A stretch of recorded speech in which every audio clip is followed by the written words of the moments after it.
मोहोळचे तत्कालीन तहसीलदार निलंबित, राज्य सरकारची कारवाई।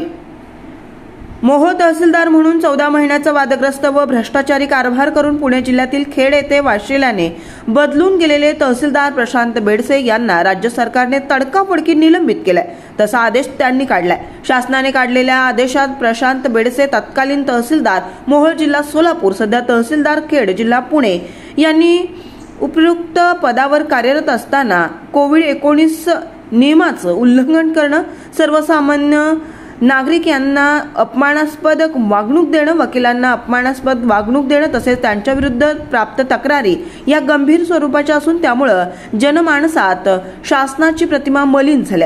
यास्तव श्री प्रशांत बेडसे तत्कालीन तहसीलदार मोहोळ जिल्हा सोलापूर यांच्या विरुद्ध महाराष्ट्र नागरी सेवा शिस्त व अपील नियम 1979 मधील नियम 8 अन्वये विभागीय चौकशीचे ज्ञापन निर्गमित करण्यात आलं असून विभागीय चौकशी करण्याच्या दृष्टीनं चौकशी अधिकारी यांची नियुक्ती करण्यात आली। या पार्श्वभूमीवर श्री प्रशांत बेडसे तत्कालीन तहसीलदार मोहोळ जिल्हा सोलापूर, सध्या तहसीलदार खेड जिल्हा पुणे यांच्या विरुद्धच्या विभागीय चौकशीच्या अनुषंगाने त्यांना निलंबित करण्याचा निर्णय शासनाने घेतला।